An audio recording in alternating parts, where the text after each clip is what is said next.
Hey, what's going on, guys? It's been a minute since we've posted on the channel.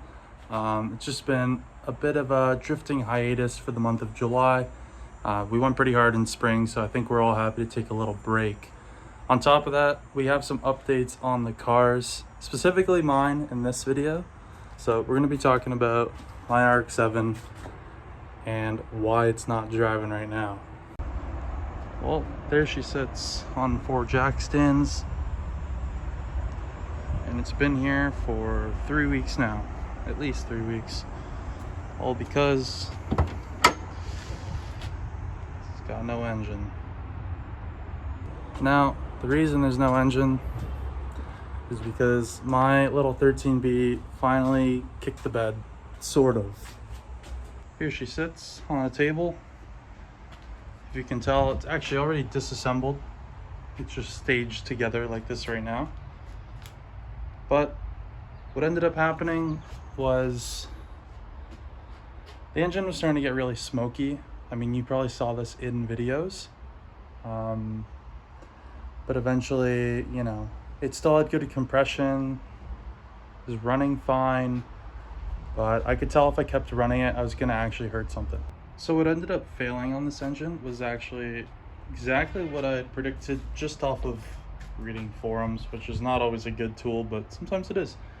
The oil control rings let go. The springs basically flattened out and they weren't doing their job, so it was letting through a lot of oil. I mean, you can run it with bad oil control rings, it just gets smoky, right? So I'm glad that it was that and not anything else. My engine builder also said he found a couple bad side seals. So he graciously gave me my engine back to degrease it because it is disgusting.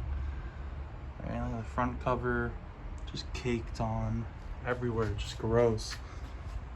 And I'm going to be degreasing it and actually painting it. I have the engine with me for probably 2 days. Then I got to bring it back to him, and he's going to start assembling the rotors and getting this thing back together.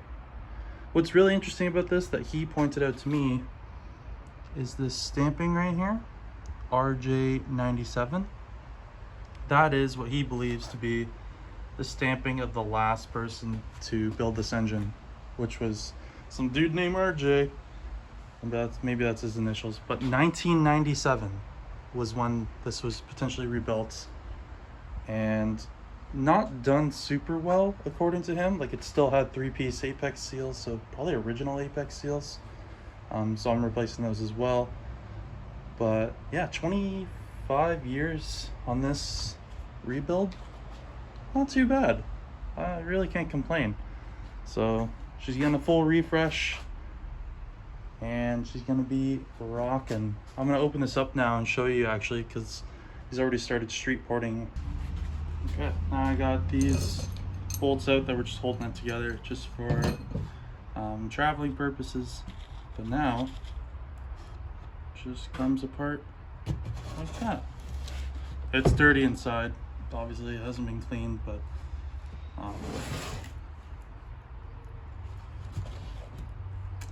that's it. Big Legos. All right, now that it's apart, you can see the actual porting that's been done.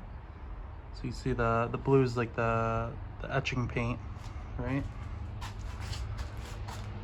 So front iron, the housings, middle iron. These are based off of a Pineapple Racing medium street port. So like these have been enlarged quite a bit. And then you can see that that outline there was for a large street port on the exhaust side. That's an accident actually. We ended up dialing it back and now it's just more squared off, whereas this used to be more of an oval. Just squared off the bottom corners, and so it's just more of a cleanup job. And so the thinking behind doing a medium street port as opposed to what I originally wanted, which was a ridiculous half bridge, was I am interested in keeping the mid-range of this car really good. And so I didn't want to go too crazy with the port. So the street port should be nice. It should pick some up in the top end, but still be nice and drivable and get a little bit of brap action. Should be nice. That's not the main goal, but it's obviously a nice side effect to it. But yeah, I'm gonna start degreasing these guys. Should be satisfying. I'll put it on a time lapse and yeah, we'll check in after that. So I thought it'd be interesting to show what I'm using to actually degrease it. It's this Spray 9 Grease Off. It's the first time I've seen this bottle on the shelf in Canadian Tire, and I've used it already on the lower intake manifold, and I was so impressed. You're gonna see how this works in real time. Just spray it on. They call it a parts cleaner, not a degreaser. And just spray it on. Don't even have to let it sit all that long. And the way that this stuff just like,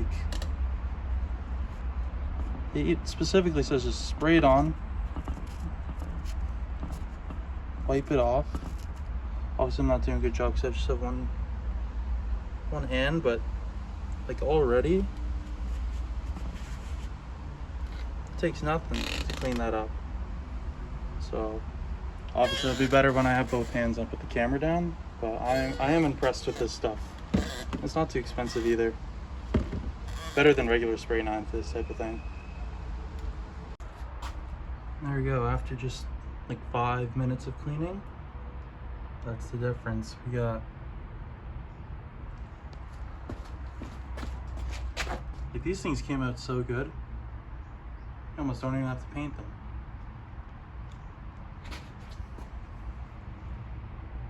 But I will anyways. I'll actually show you what paint I ended up going with. We've got a couple options.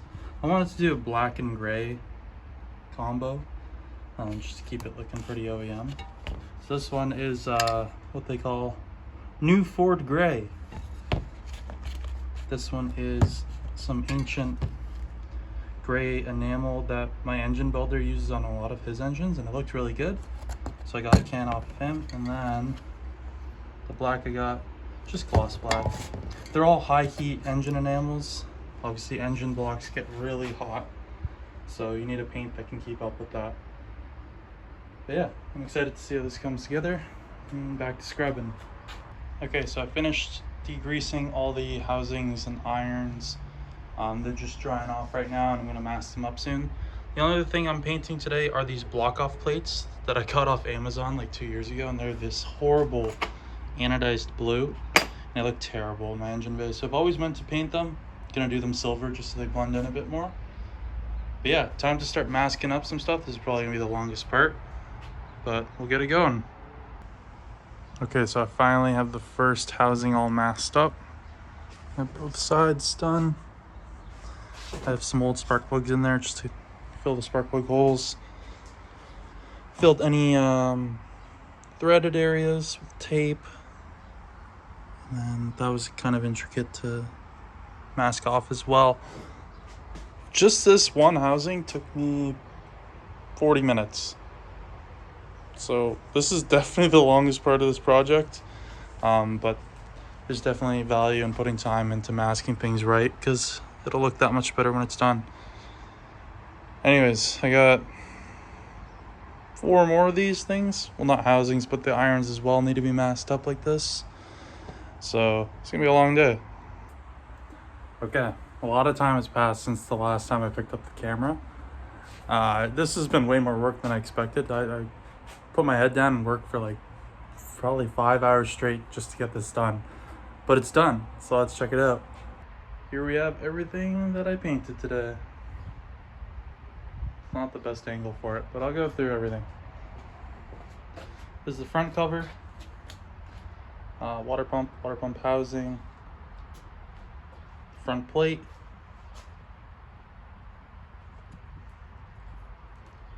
yep. And then these probably turned out the best, or at least they're the most interesting, because they got a nice color to them. Check that out. Obviously the finish isn't fantastic, but it is an engine. Ultimately, it's gonna be covered in accessories, and it will live with a layer of oil and dirt on it, so it'll never look that good. Yeah, they turn out decently enough. Center plate, had to clean up my oil pan baffle just because it had a lot of silicone on it. Oil pan I painted black just because whatever, it was kind of like surface rusty. Back plate, the casting on this is just so whack. It looks like rocker guard. It's just the metal itself just look like that. You can kind of see what it was before, after. And then all my block off plates turned out pretty good. So now I have the pleasure of stacking this thing together just for a thumbnail, to be honest, because obviously I only have so many parts here, and also just to transport it back to my engine builder. I've had this engine probably for like 24 hours now, and so between degreasing it and getting it all done, it is taking me all day, and I didn't expect that. So yeah, let's get it together and get it back to him tomorrow, and hopefully this engine build can continue.